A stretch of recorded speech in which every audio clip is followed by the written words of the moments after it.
A deceased rapper is asked about his relationship with his father, and his response is heartbreaking and also very telling.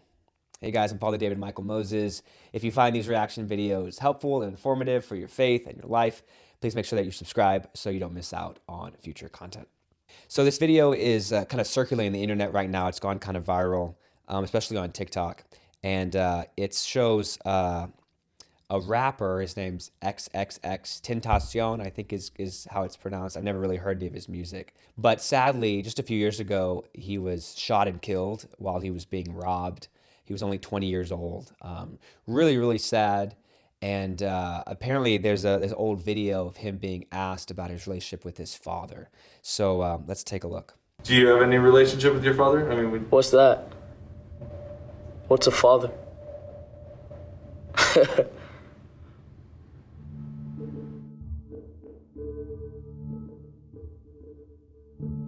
Gosh, that's sad. It's sad.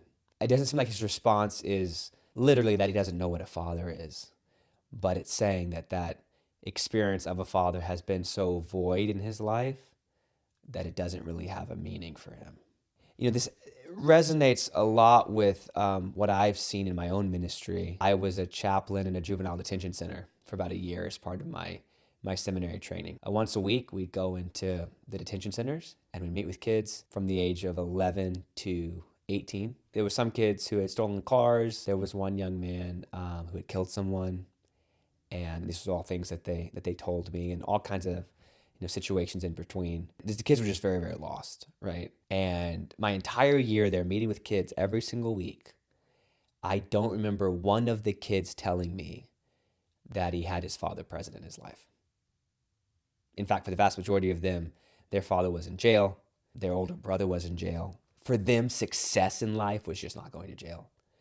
And it seemed like the lack of a fatherly presence really had taken a toll, and that they had looked for that, obviously looked for that love and community and affirmation other ways, whether through crime or through gang involvement or something like that. My dad actually likes to point this out, that studies actually show that boys who have meals with their father regularly, like just the presence of their father, increases their level of behavior, but also actually their health. They're healthier physically. But also, I think it very much fits in with the gospel. We actually hear in Malachi, I'll pull it up, Malachi 4:6. It says, "He will turn the hearts of fathers to their children and the hearts of children to their fathers." And that actually gets quoted in Luke 17 again, speaking of John the Baptist. It says that John the Baptist will go before the Christ, the Messiah, and he will turn the hearts of fathers toward their children.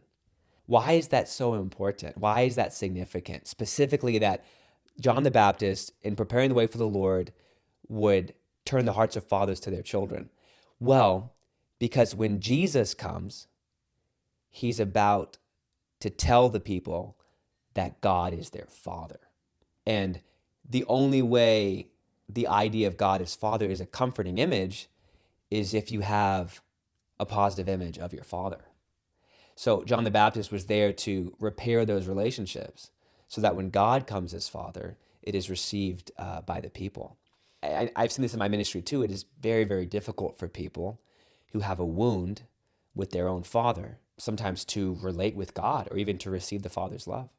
Because if you don't know what being a father means, then saying God's your father means nothing to you, like for this guy. But I will say it does mean something, because not knowing what a father is for you means that you're missing something that should be there, actually. So for people, in my experience, it's very, very difficult, because whatever their experience with their biological father is, then they assume God is just like that. For parents, that's a real challenge. But also say it's an opportunity, because, if you're a father who's absent, then your kids will assume that God is absent. But if you're a father who is present and engaged and caring and forgiving, then your children will assume that God the Father is caring and present and faithful and forgiving. It's really actually a very beautiful opportunity. And even the situation with this rapper, I think speaks to part of the reason that the church gives us spiritual fathers, right? Because we know a lot of people have very broken relationships with their families. And so in every church, we try to give you a spiritual father, a priest, to try to be somebody who can be a source of encouragement for you and a mentor, and a guide, and a teacher. And so the church is trying to provide for those needs. So super, super sad video, but is kind of a lens, I think, to look at some of these issues and then to make sure we're all doing our part to try to create families, intact families that are going to lead to healthy and whole and happy children one day in the future. Hope you guys found that helpful. Let me know in the comments what your thoughts are, what your experiences even has been, and we'll see you guys in the next one. God bless.